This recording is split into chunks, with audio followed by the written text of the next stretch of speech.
नमस्कार दोस्तों, मैं अखिल वी गाइडेंस में आपका एक बार फिर से स्वागत करता हूं। क्लास 12th की इकोनॉमिक्स है ये, बुक 2 भारतीय अर्थव्यवस्था का विकास का चैप्टर 8 है ये। बाकी चैप्टर्स हमने पहले ही अपलोड कर दिया है, तो वीडियोस आप देख लीजिएगा, डिस्क्रिप्शन में उसका लिंक आप लोग को मिल जाएगा। तो आइए शुरू करते हैं। भारत में मानव पूंजी का निर्माण किस प्रकार से हुआ था, यानी कि उसके बारे में ये चैप्टर हमारा है। तो आइए शुरू करते हैं। शुरू करने से पहले हम ये जान लेते हैं कि कौन कौन से टॉपिक्स हैं इस चैप्टर में पढ़ने के लिए, आखिरकार जो कंटेंट्स हैं वो किस तरीके से हैं। ठीक है, तो देख लेते हैं एक बार। पहला टॉपिक हमारा है मानव पूंजी तथा मानव पूंजी निर्माण की अवधारणा किस प्रकार से है, उसके बारे में पढ़ेंगे। ठीक है, और दूसरा टॉपिक हमारा है मानव पूंजी निर्माण के निर्धारक तत्व कौन से होते हैं, कितने प्रकार के होते हैं, उसके बारे में पढ़ेंगे। और तीसरा टॉपिक हमारा है मानव पूंजी निर्माण की भूमिका तथा मानव पूंजी निर्माण के जो आर्थिक समृद्धि का विकास किस तरीके से हुआ था, उसके बारे में पढ़ेंगे। और चौथा टॉपिक हमारा है भारत में मानव पूंजी निर्माण की कौन कौन सी समस्याएं थी, आखिरकार किस तरीके से थी, उसका निपटारा किस तरीके से किया गया था, उसके बारे में भी हम डिस्कस करेंगे। ठीक है, और पांचवा टॉपिक हमारा है शिक्षा, मानव तथा संसाधन विकास एक तरह से आवश्यक तत्व किस तरीके से हमारे लिए है, उसके बारे में पढ़ेंगे। ठीक है, तो हमारा पहला टॉपिक है मानव पूंजी तथा मानव पूंजी निर्माण की किस प्रकार से अवधारणा क्या है। आखिरकार पहले हम ये जानेंगे कि मानव पूंजी किसे कहते हैं, उसके बाद में मानव पूंजी निर्माण की अवधारणा क्या है, ये भी हम बताएंगे। ठीक है, तो पहले आइए देखते हैं। मानव पूंजी से अभिप्राय किसी देश में किसी समय जो विशेष पर पाए जाने वाले जैसे ज्ञान होते हैं, कौशल, योग्यता, शिक्षा, प्रेरणा तथा स्वास्थ्य के भंडार को ही मानव पूंजी कहा जाता है। इसका अर्थ यह है कि किसी भी देश में जो एक व्यक्ति रह रहा है, वो उस देश के द्वारा एक व्यक्ति को जो प्राप्त हो रहा है, मिल रहा है, जैसे कि कौशल हो गया, उस देश से उसे कौशल मिल रहा है, किस तरीके से लोगों के द्वारा, समाज के द्वारा योग्यता क्या मिल रही है, और शिक्षा की प्रेरणा किस तरीके से मिल रही है, और समाज में कैसा उसका बर्ताव है, स्वास्थ्य के कैसे मतलब उसके जो निर्माण किए गए भंडार किस तरीके से आखिरकार हैं, उसके बारे में बताया गया है। ठीक है, तो आइए अगला टॉपिक देखते हैं। दूसरा टॉपिक हमारा है मानव पूंजी का निर्माण किस तरीके से हुआ था, इसके बारे में एक बार जान लेते हैं। मानव पूंजी निर्माण वह प्रक्रिया है जिसके द्वारा धैर्य काल से एक देश के लोगों तथा उसके योग्यताओं के लिए मतलब कौशल और शिक्षा के अनुभव का विकास और समृद्धि का एक हिसाब से बहुत अधिक मात्रा में वृद्धि होती है, उसके बारे में बताया गया है। मानव पूंजी निर्माण इसे कहा जाता है। आगे देखते हैं। अगला हमारा है मानव पूंजी निर्माण के जो निर्धारक तत्व हैं ना, वो किस प्रकार से, आखिरकार हमारा दूसरा टॉपिक है ये। इसके टॉपिक्स पढ़ लेते हैं, उसके बाद में हम डिस्कस करेंगे एक एक करके सबको। ठीक है, पहला हमारा है शिक्षा पर कर। शिक्षा पर किस प्रकार से आखिरकार जो कर लिया जाता है उसके बारे में बताएंगे। कौशल का विकास किस प्रकार से हुआ था, और नौकरी के साथ साथ प्रशिक्षण की जो व्यवस्था की गई थी उसके बारे में बताएंगे। और चौथा टॉपिक हमारा है लोगों के हस्तांतरण पर किस प्रकार से कर लिया गया था, हो रहा है आखिरकार, और सूचना पर कर। और छठा हमारा लास्ट टॉपिक है स्वास्थ्य पर कर किस प्रकार से आखिरकार हो रहा है, उसके बारे में बताएंगे। ठीक है, तो पहला हमारा है शिक्षा पर कर, यानी कि जो शिक्षा किस प्रकार से देश में हो रही है, किस तरीके से आखिरकार जो शिक्षा पर कर लिया जा रहा है उसके बारे में बता रहे हैं पहले। ठीक है, तो देखते हैं क्या है। देश में उत्पादन कार्य बल की संख्या को बढ़ाने के लिए सबसे ज़्यादा जरूरी होता है शिक्षा पर आय, यानी इसका अर्थ यह है कि जो कार्यबल की दृष्टि से अगर देखा जाए तो शिक्षा पर अधिक मात्रा में कर जो होता है प्राइवेट स्कूल्स वाले बहुत ही अधिक मात्रा में लेते हैं, उसे ही शिक्षा का कर कहा गया है। ज़्यादातर परिवार ज़्यादा मात्रा में शिक्षा पर पैसे खर्च करते हैं, यानी कि जो चाहते हैं कि जो बच्चे हमारे जो एजुकेटेड हो सके, अच्छे से पढ़ाई कर सके, बाहर विदेश भी जा सके। कुछ माँ बाप तो अधिक मात्रा में पैसे खर्च करते हैं कि स्टार्टिंग से बचपन से ही उनके जो बच्चे होते हैं उनको प्राइवेट स्कूल्स में दाखिला दिला देते हैं, ताकि जो हमारा बच्चा है आई के लेवल भी उसका ठीक रहे, हर चीज़ ठीक रहे, उसके अंदर किसी प्रकार की कोई कमी ना हो। ठीक है, भले इसके लिए उन्हें ऋण ही क्यों ना देना पड़े। यानी कि जो सरकारी स्कूल्स हैं, पहले क्या करते थे लोग, जो सरकारी स्कूल्स होते थे जो थोड़ा रिच होते थे, वो सरकारी स्कूल्स की कोई वैल्यू ही नहीं होती थी उस समय। लेकिन अब बहुत ही ज़्यादा हमारे गवर्नमेंट स्कूल बन चुके हैं दिल्ली के, तो अधिक मात्रा में यहाँ दिल्ली में तो ये भी बताया गया कि दिल्ली का भी मतलब मुख्य रूप से एक तरह से उदाहरण ले सकते हैं हम। ठीक है, और दूसरा हमारा है कौशल विकास पर कर, यानी कि जो कौशल का विकास किस तरीके से हो रहा है, यानी कि कौशल किस तरीके से मिल रहा है लोगों को, बच्चों को, उसके बारे में बताया गया है। इसका अर्थ यह है कि लोग अधिक से अधिक अपने बच्चों को ऊपर से कौशल की ऊपर बहुत अधिक मात्रा में ऋण खर्च कर रहे हैं, यानी कि जो कौशल है ना, कौशल प्राप्त करने के लिए बच्चे के ऊपर अधिक मात्रा में पैसे खर्च कर रहे हैं। इसे ही मुख्य रूप से ऋण का खर्च कहा गया है, ठीक है। और जिससे उनका ज़्यादा से ज़्यादा विकास हो सके और कौशल का विकास हो सके, उन्हें कौशल प्राप्त मिल सके, इसके बारे में बताया गया है, ठीक है। अगला हमारा टॉपिक है नौकरी के साथ साथ प्रशिक्षण कर, यानी कि इसका अर्थ यह है कि नौकरी के साथ साथ किस प्रकार से, यानी कि जो एक व्यक्ति होता है अधिक से अधिक किस प्रकार से मतलब पैसे भी कमा सकता है, बढ़ावा मिल सकता है उसको, उसके बारे में बताया गया। तो आइए एक बार देखते हैं क्या है ये। नौकरी के दौरान प्रशिक्षण श्रमिकों को अपने विशिष्ट कौशल को और अधिक बढ़ाने तथा तीर्थ करने में सहायता मिलती है अधिक मात्रा में। नौकरी के दौरान प्रशिक्षण कार्यक्रमों जैसे कार्यक्रम होते हैं उसको पूरा करने के लिए तत्पर बहुत ज़्यादा इम्पोर्टेंट भी होता है, और क्योंकि ऐसे कार्यक्रम पर किए जाने वाले खर्च की तुलना में प्रतिफल बहुत ही अधिक मात्रा में प्राप्त होता है। इसे ही नौकरी के साथ साथ प्रशिक्षण का कर कहा गया है। अगला देखते हैं, हमारा 4th टॉपिक है लोगों के हस्तांतरण पर कर, यानी कि जो लोग होते हैं, लोगों का किस प्रकार से, यानी कि जो हस्तांतरण किया जा रहा है एक स्थान से दूसरे स्थान पर, उससे किस तरीके से कर का जो व्यवहार होता है उसके बारे में बताएंगे एक बार क्या है। इसका अर्थ यह है कि लोग किस प्रकार से अपने कौशल विकास पर हस्तांतरण करते हैं और अपने उन पैसों का विकास तरीके से उपयोग करते हैं। इसका अर्थ यह है कि जो लोगों को कौशल निपुण हो चुके हैं, जो लोग उन्हें कौशल प्राप्त हो चुका है, उसका किस तरीके से आखिरकार जो हस्तांतरण है ना, किस तरीके से करते हैं, और जो उनके पास पैसे प्राप्त होते हैं और उस पैसों का किस तरीके से वो इस्तेमाल करते हैं हमारे समाज में, और अपने लिए वो मतलब समाज के लिए वो क्या कार्य ऐसे करते हैं कि कहीं ना कहीं बहुत ज़्यादा इम्पोर्टेंस बन जाते हैं, उनके लिए बहुत ज़्यादा इम्पोर्टेंट होता है। इसके बारे में बताया गया है कि लोगों के जो हस्तांतरण कर होते हैं वो किस तरीके से होते हैं, ठीक है। और 5वां हमारा है सूचना पर कर, यानी कि सूचना पर कर किस तरीके से, एक बार ये भी जान लेते हैं। नौकरी के स्थानों पर विशिष्ट कौशल प्रदान करने वाली शैक्षणिक संस्थाओं से संबंधित सूचना कौशल निर्माण में एक महत्वपूर्ण निर्धारक तत्व होते हैं। तो एक मुख्य रूप से ये बहुत ज़्यादा जो तत्व होते हैं वो भी बहुत ज़्यादा इम्पोर्टेंट होते हैं हमारे, क्योंकि कुछ जो कौशल होते हैं कौशल निर्माण में एक महत्वपूर्ण निर्धारक तत्व के रूप में निभाते हैं सूचना प्रकर, ये भी बहुत ज़्यादा जरूरी होता है।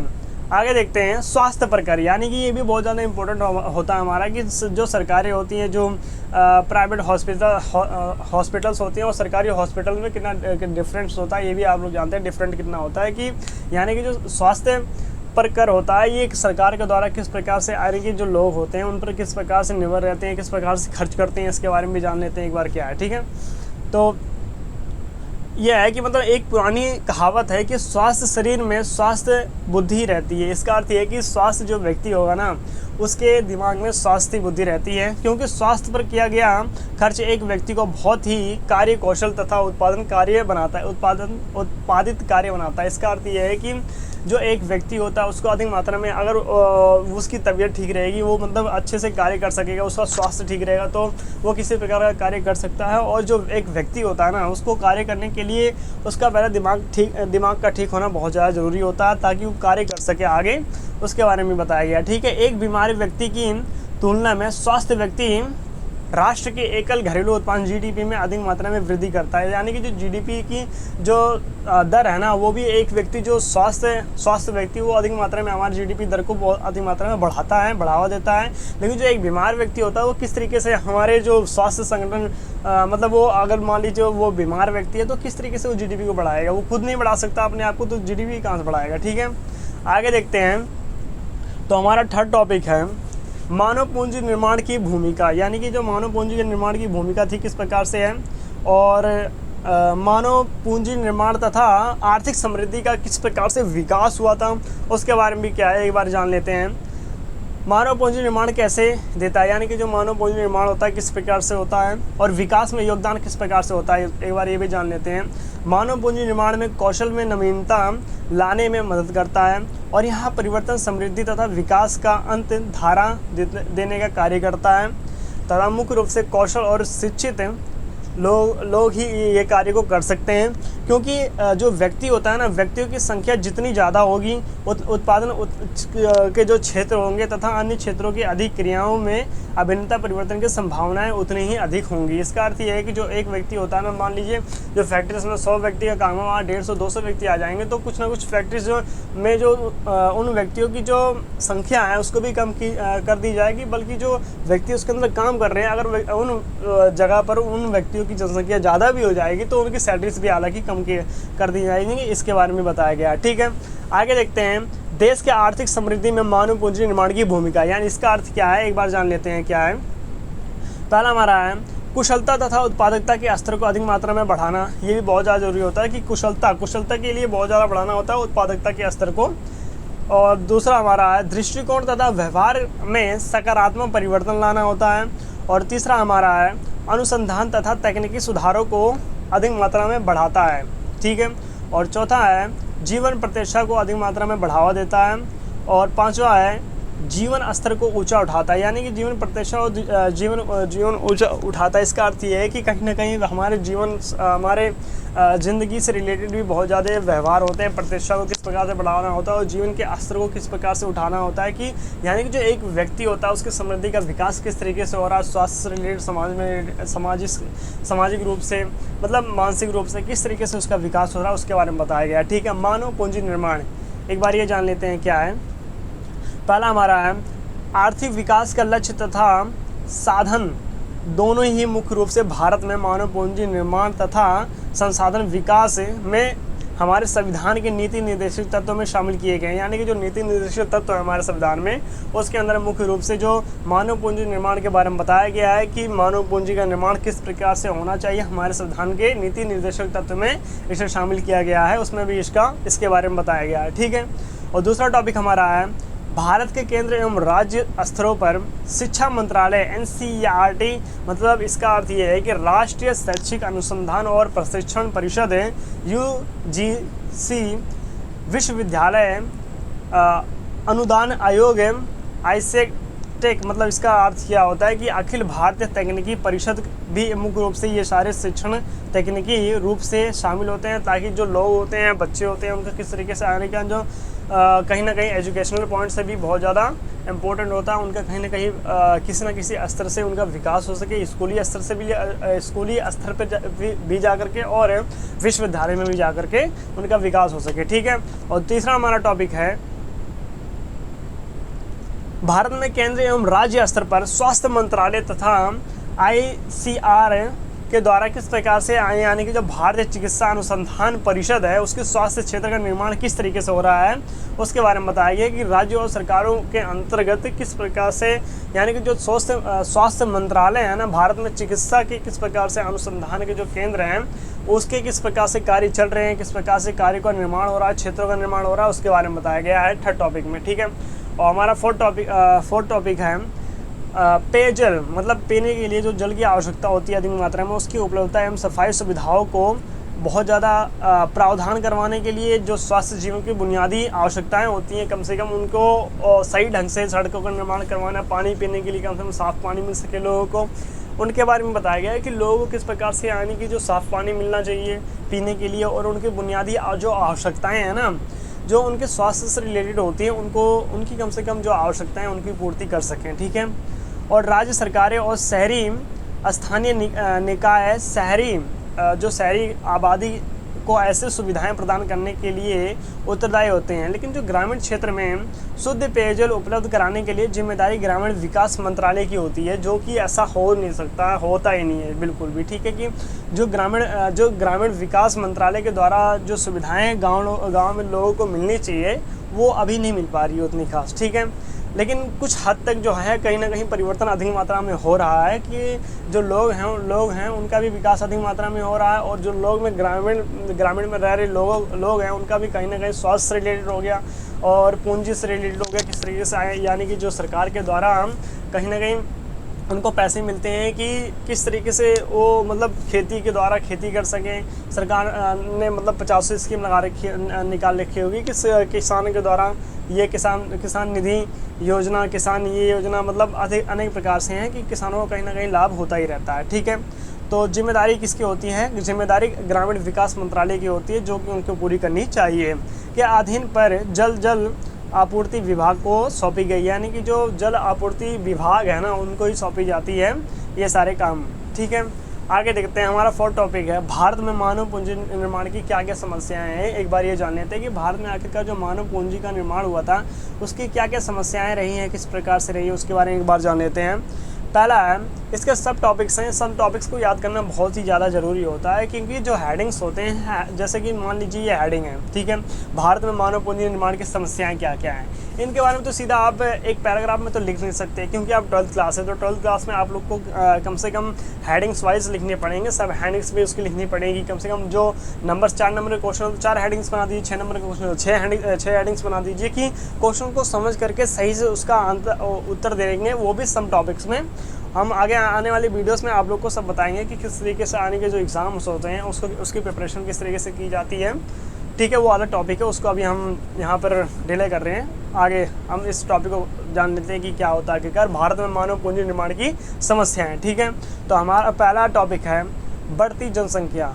पहला टॉपिक हमारा है, इसके सब टॉपिक्स है, याद रखना। ठीक है, सब टॉपिक्स है बढ़ती जनसंख्या, यानी कि जो भारत में किस तरीके से जो जनसंख्या है उसकी अधिक से ज़्यादा वृद्धि हो रही है। ठीक है, तो तेज़ी से बढ़ रही जनसंख्या जो होती है मानव पूंजी की गुणवत्ता को बुरा प्रभाव डाल रही है, क्योंकि इसकी वजह से मौजूदा सुविधाओं की प्रति व्यक्ति उपलब्धता घटती जा रही है। और यहाँ सुविधाएं आवास, सफाई की जो आवास होती है, सफाई की व्यवस्था, हॉस्पिटल, शिक्षा, बिजली की आपूर्ति, इस सुविधाओं की अधिक मात्रा में घटती उपलब्धता के कारण जीवन की गुणवत्ता में कमी होती जा रही है। यानी कि जो जीवन की गुणवत्ता है ना, उसके अंदर कमी होती जा रही है, क्योंकि भारत की जनसंख्या जो अधिक मात्रा में बढ़ती जा रही है, इसकी वजह से जो गुणवत्ता हमारे अंदर है, इन सभी चीज़ों का जो अभाव है वो कम होता जा रहा है। इसके बारे में बताया गया है। ठीक है, तो दूसरा टॉपिक हमारा है प्रतिभा पलायन की समस्या, यानी कि प्रति व्यक्ति जो पलायन की समस्या हो रही है, जो एक ही स्थान से दूसरे शहर में जा रहे हैं जो व्यक्ति, वहाँ का भी रोजगार कहीं ना कहीं एक हिसाब से छिन रहा है। तो जो व्यक्ति हैं वो एक स्थान से दूसरे स्थान पर पलायन किस तरीके से हो रहे हैं, आखिरकार उसकी समस्या किस प्रकार से, उसको एक बार जान लेते हैं क्या है इस पैराग्राफ में। देश में मानव पूंजी निर्माण की प्रक्रिया को एक गंभीर खतरा उन व्यक्तियों से है जो भारत में जन्मे हैं। इसका अर्थ क्या है कि मुख्य रूप से जो भारत में जन्मे लोग हैं ना, उनका कहीं ना कहीं एक पलायन के रूप में उनका प्रक्रिया किया गया पूंजी निर्माण के रूप में। इसके बारे में जान लेते हैं क्या है। तथा यहाँ से शिक्षा उन्होंने प्राप्त की है और प्रशिक्षण प्राप्त करने के बाद वो विकसित देशों को प्रस्थान कर जाते हैं। इसका अर्थ यह है कि जो बहुत सारे लोग जो है ना, भारत में अच्छी शिक्षा प्राप्त कर लेते हैं, उसके बाद में विदेश चले जाते हैं कि भारत में तो कुछ है नहीं ऐसा करने को, हम विदेश चले जाते हैं, वहाँ पर नई मल्टीनेशनल कंपनीज मिलेंगी, हमें वहाँ पर काम करने को अच्छी तनख्वाह मिलेगी। इसके बारे में बताया गया है कि कहीं ना कहीं भारत के अंदर वाले जो लोग रह रहे हैं ना, किस तरीके से ऐसी रणनीति अपनाते हैं, उनकी कमी भी होती है ऐसी। ठीक है, क्योंकि भारत में पढ़ रहे हैं, भारत में यहीं पर उन्होंने शिक्षा प्राप्त की, यहाँ के स्वास्थ्य संगठन के द्वारा मतलब किस प्रकार से स्वास्थ्य सेवाएं उनको मिली हैं, उसके बाद में यहाँ पर एजुकेशन प्राप्त करने के बाद वो शहर में चले जाते हैं, किसी विदेश चले जाते हैं काम करने के लिए। तो एक तरह से गलत ही है, क्योंकि अपने ही देश में रहकर अगर वो अपने देश के बारे में सोचें कि हमारा देश किस तरीके से डेवलप हो सकता और अच्छे से, तो कहीं ना कहीं ये भी एक तरह से समस्याएं रही है बहुत बड़ी। ठीक है, और विकसित देशों में प्रस्थान हो जाते हैं और उच्च योग्यता प्राप्त होते हुए भी व्यक्ति ज़्यादातर वैज्ञानिक, इंजीनियरिंग, डॉक्टर्स और शिक्षा शास्त्री आदि होते हैं। इन सभी का वर्णन प्रतिभा पलायन की समस्या के रूप में किया जा सकता है। कि प्रतिभा का अर्थ ये है कि जो व्यक्ति बहुत ज़्यादा एक हिसाब से गुणगान है, उसके बारे में उसको पता है कि डॉक्टर है, बहुत ज़्यादा मतलब उसके अंदर योग्यताएं हैं, और योग्यताएं होते हुए भी हमारे देश के अंदर वो कार्य ना करते हुए दूसरे देश में विदेश चले जाते हैं, वहाँ पर जाकर के कार्य करना एक हिसाब से ये पलायन की समस्या का बहुत बड़ा एक कारण है। ठीक है, इसी कारण से पूंजी निर्माण की प्रक्रिया जो होती है बहुत ही धीमी पड़ी हुई है हमारे भारत की। ठीक है, क्योंकि वो तो अब गए हैं उस दूसरे देश में, तो वहाँ पर सेटलमेंट हो गए हैं, किस तरीके से वहाँ का व्यवहार हो गया, वहाँ पर रहने की तरीका हो गया उनको, तो भारत को तो उन्होंने छोड़ ही दिया ना एक हिसाब से। तो कहीं ना कहीं बहुत ज़्यादा नुकसान है हमारे लिए। ठीक है, और तीसरा टॉपिक हमारा है अपर्याप्त संसाधन हमारे पास, जो मतलब अपर्याप्त संसाधन उपलब्ध होते हैं किस तरीके से, उसके बारे में बताया गया है। और चौथा हमारा है मानव संसाधन के उचित प्रावधान का अभाव। ठीक है, और पांचवा है स्तरीय तकनीकी व प्रबंधन शिक्षा का अभाव। किस तरीके से, यानी कि जो तकनीकी है उसका भी कहीं ना कहीं एक हिसाब से सिर्फ अभाव रहता है हमारे पास कि ये सुविधाएं हमारे पास उपलब्ध नहीं है। अगर होती तो क्या होता, आज आप जानते हैं कि हमारे पास अगर तकनीकी होती है ज़्यादा तो हम पहले डेवलप इतने ज़्यादा हो चुके होते। ठीक है, उसके बारे में बताया गया है।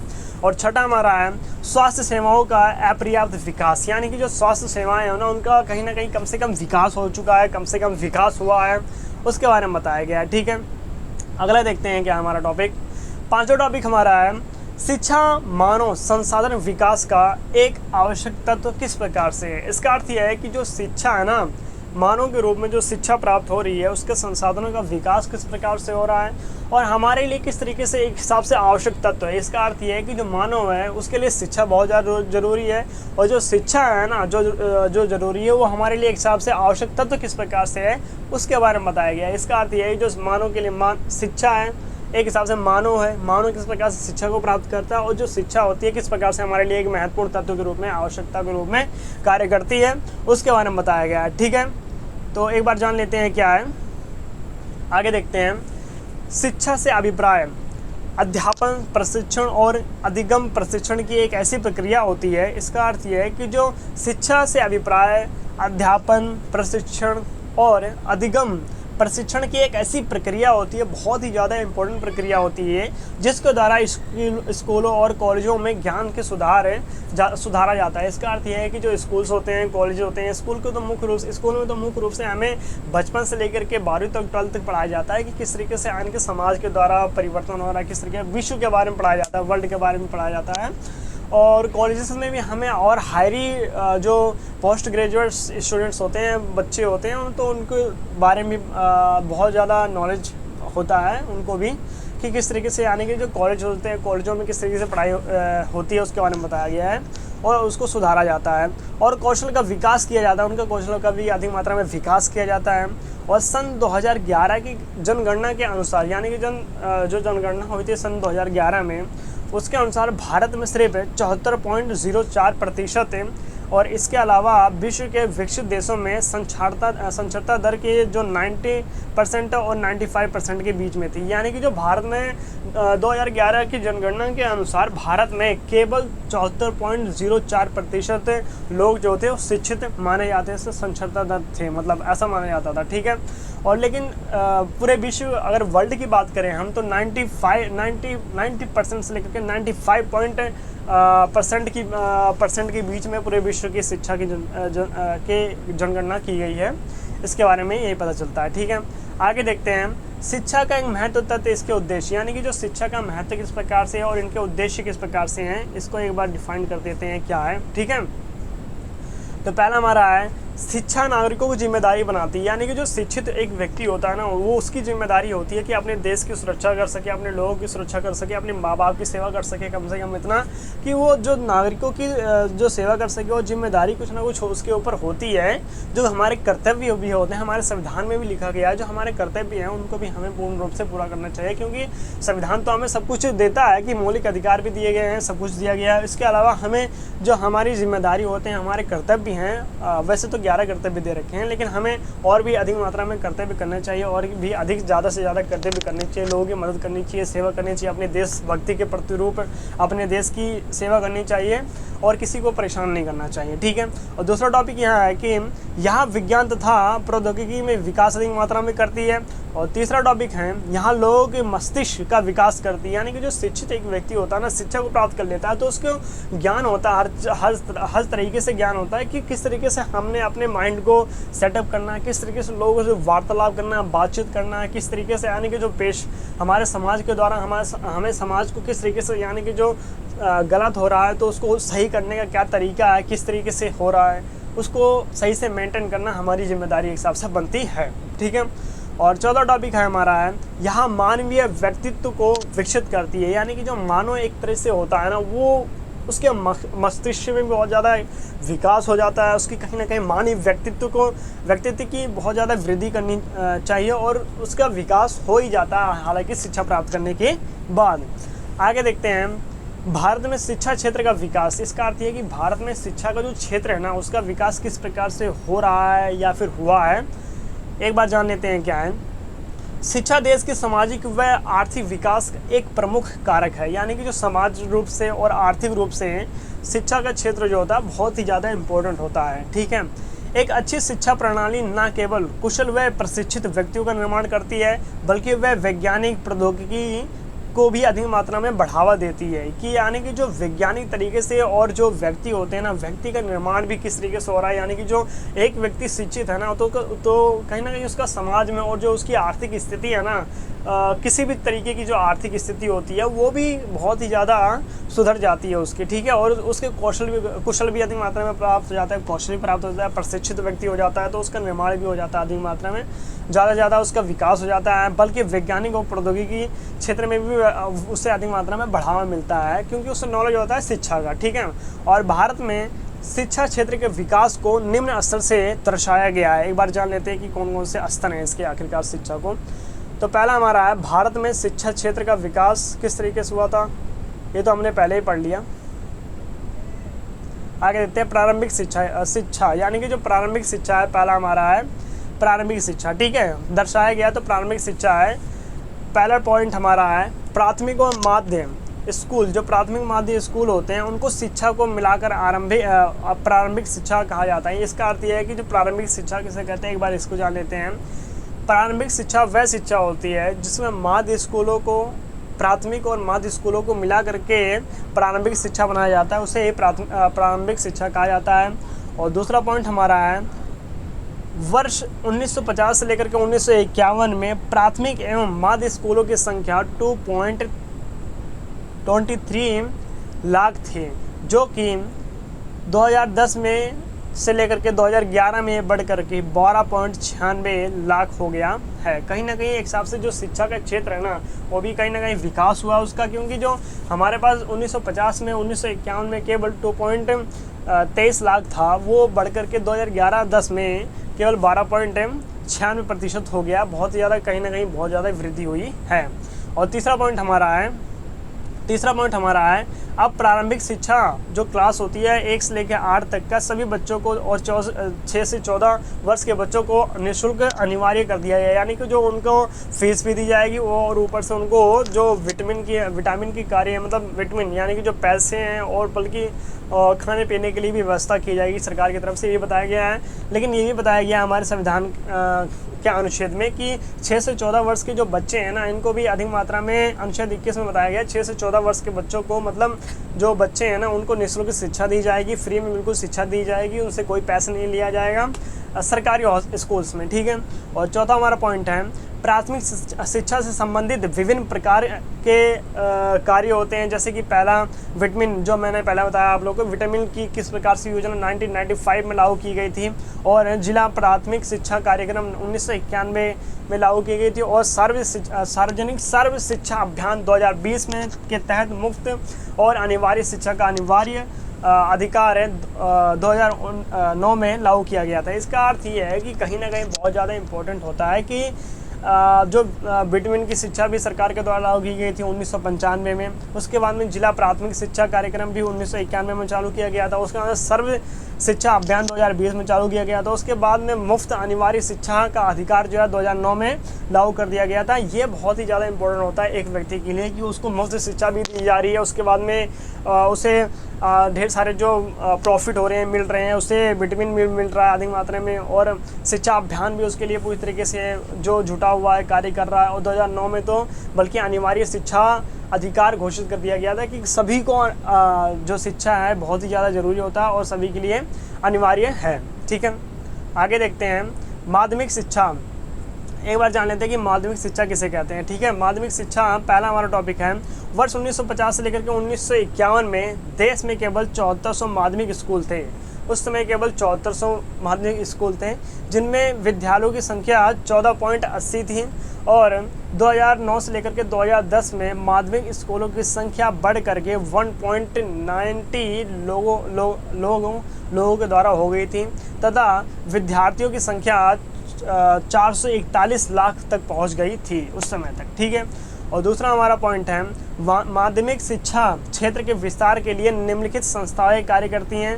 पहला नवोदय तथा केंद्रीय विद्यालय NBS और केआरबीएस क्षेत्रीय अनुसंधान और परिषद NCERT बेस के रूप में कार्य करती हैं। इसके अंदर कहीं ना कहीं बहुत ज़्यादा इंपॉर्टेंट होता है, ये मुख्य रूप से शामिल होती हैं। आगे देखते हैं, तीसरा पॉइंट हमारा है माध्यमिक शिक्षा का व्यवसायीकरण, यानी कि जो माध्यमिक शिक्षा है ना, किस तरीके से आगे का जो व्यवसायीकरण किया जा रहा है इसका, उसके बारे में शिक्षित रूप से बताया जा रहा है, उसके बारे में है।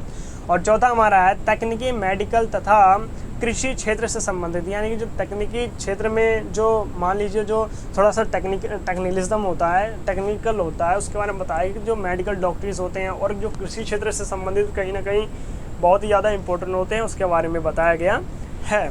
आगे देखते हैं उच्च शिक्षा किसे कहते हैं, यानी कि जो उच्च शिक्षा है ना, उच्च शिक्षा का किस प्रकार से अभाव हो रहा है, ये किसे कहते हैं, एक बार ये जान लेते हैं। पहला पॉइंट हमारा है उच्च शिक्षा से, यानी कि जो उच्च शिक्षा है ना, उसका विश्वविद्यालय, कॉलेज, व्यवसाय तथा तकनीकी क्षेत्र, मतलब तकनीकी शिक्षण के रूप में संस्थाओं को शामिल किया जाता है। जो संस्थाएं होती हैं उसको मुख्य रूप से इसके अंतर्गत शामिल किया जाता है। और दूसरा पॉइंट हमारा है स्वतंत्र प्राप्ति के समय, यानी कि जो हमारा भारत जब आज़ाद हुआ था उसके बाद में उच्च शिक्षा के क्षेत्र में भी बहुत अधिक मात्रा में सुधार हुआ था कहीं ना कहीं, और लगभग 73, मतलब इसका अर्थ ये है कि 749 31 मार्च 2016 तक हो चुका था। ये भी माना जा रहा है कि उस समय तक स्वास्थ्य सुविधाओं का जो अभाव था लगभग इतना था, ठीक है। और तीसरा पॉइंट हमारा है विश्वविद्यालय, जो विश्वविद्यालय है ना उसको देश में उच्च शिक्षा प्राप्त कर रहे हैं, यानी कि जो विश्वविद्यालय हैं, जो आप लोग पीजी पोस्ट ग्रेजुएट होते हैं, यूजी या अंडर ग्रेजुएट जो स्टूडेंट्स होते हैं कॉलेज में ग्रेजुएशन प्राप्त करते हैं, उसके बारे में बताया गया कि विश्वविद्यालय किस प्रकार से कार्य कर रहा है, किस प्रकार से लोग जो बच्चे हैं उनको किस प्रकार से सहारा दे रहा है, किस प्रकार से पढ़ा रहा है, उसके बारे में बताया गया है। आगे देखते हैं, इसमें 46 केंद्रीय विश्वविद्यालय शामिल हैं और 345 राज्य विश्वविद्यालय शामिल हैं तथा 123 मानते हैं कि विश्वविद्यालय हैं और 235 निजी विश्वविद्यालय हैं, यानी कि जो प्राइवेट विश्वविद्यालय हैं, निजी का मुख्य रूप से यही अर्थ होता है। बहुत ही ज़्यादा इंपॉर्टेंट है क्योंकि इतने ज़्यादा विश्वविद्यालय शामिल हैं हमारे देश के अंदर, तो कहीं ना कहीं बहुत ज़्यादा ज़रूरी होता है, क्योंकि जो प्रत्येक व्यक्ति होता है उसको शिक्षित होना बहुत ज़्यादा ज़रूरी होता है, क्योंकि उसको शिक्षा का ज्ञान होगा तो उस समाज में उसको जीने के लिए बहुत ज़्यादा आसरा मिल जाएगा कि जो व्यक्ति होता है किस तरीके से जी सकता है, किस तरीके से अपने आप को उस समाज में ढाल सकता है, उसके बारे में बताया गया, ठीक है। हमारा फोर्थ पॉइंट है देश में कॉलेजों की संख्या लगभग 37,700 चार्ट के अनुसार है, ऐसा माना जाता है 2012 और 2013 तक, मतलब ऐसा है अनुमान माना जाता है, ठीक है। और पांचवा टॉपिक हमारा है उच्च शिक्षा के क्षेत्र में काम करने वाले मुख्य संरचनाएं एवं किस प्रकार से होता है, उसके बारे में बताया गया है। और छठा टॉपिक हमारा है विश्वविद्यालय अनुदान आयोग UGC अंडर ग्रेजुएट, पहले आप लोगों को मैंने बता दिया किस तरीके से है। इंदिरा गांधी मुक्त विश्वविद्यालय, ये इग्नू है, ये मुख्य रूप से ये ओपन यूनिवर्सिटी है, तो ये ओपन यूनिवर्सिटी है, तो इसमें भी बहुत सारे कोर्सेज होते हैं, वो भी करवाते हैं। बाकी अखिल भारतीय तकनीकी परिषद एक्ट, ये भी बहुत ज़्यादा जो कोर्सेज होती हैं ये भी करवाते हैं। और भारतीय चिकित्सा अनुसंधान परिषद ICMR, ये भी इसके अंदर शामिल है। आगे देखते हैं भारत में शिक्षा के विकास से संबंधित समस्याएं, यानी कि जो भारत में शिक्षा का विकास तो हो रहा है, बहुत से लोगों को जो शिक्षित हैं उनको भी बहुत ज़्यादा शिक्षा तो प्राप्त हो रहा है, लेकिन वो किस प्रकार से आ रही हैं कि जो संबंधित समस्याएं आ रही हैं, उत्पन्न हो रही हैं। सबसे बड़ी समस्या तो नौकर की आ रही है, नौकरी सबसे बड़ी समस्या यही है कि लोगों को नौकरी नहीं मिल रही है, ग्रेजुएशन प्राप्त करने के बाद उनको नौकरी नहीं मिल रही है। किस तरीके से, यानी कि जो शिक्षा का अभाव सिर्फ रह रहा है, बस शिक्षा का अभाव सिर्फ है कि हमें उन्हें शिक्षा तो प्राप्त है लेकिन उस शिक्षा का किस तरीके से उपयोग करें उनको यही नहीं पता, ठीक है। तो उसके बारे में बताया गया है, तो एक बार जान लेते हैं कि किस प्रकार से शिक्षा से रिलेटेड समस्याएं आती हैं। पहला है अनपढ़ व्यक्तियों की बड़ी संख्या, यानी कि जो अनपढ़ व्यक्ति होता है ना, बहुत ही ज़्यादा जरूरी पॉइंट है ये कि अनपढ़ व्यक्ति होता है ना, उसकी बड़ी समस्या हो रही है कि भारत में जो अनपढ़ व्यक्ति है ना, बहुत ही अधिक मात्रा में इसकी जनसंख्या, बहुत बड़ी जनसंख्या है, और अधिक मात्रा में अपर्याप्त व्यवसाय और तकनीकी शिक्षा, यानी कि कभी कभार तो अपर्याप्त, यानी कि जो सुविधाएं हैं ना वो भारत के अंदर है ही नहीं ऐसी, मतलब उस समय तक तो थी ही नहीं, अभी जाकर के थोड़ा बहुत अधिक मात्रा में विकास हो रहा है शिक्षा का और स्वास्थ्य का, व्यवसाय का, लेकिन उस समय तक नहीं थी, ठीक है। आगे देखते हैं लिंग भेद प्रभाव ग्रामीण क्षेत्र में पहुंचा, यानी कि जो अधिक मात्रा में जो ग्रामीण क्षेत्र में जो अधिक मात्रा में लोगों का विकास हो रहा है, किस तरीके से जनसंख्या बढ़ रही है भारत की, उसके बारे में बताया गया है कि कहीं ना कहीं एक हिसाब से अपर्याप्त मात्रा में जो संसाधन उपलब्ध है ना, उसी के अंतर्गत ही उनको अपने कार्य को, सभी प्रकार के कार्यों को करना है, उनके बारे में बताया गया है। ठीक है।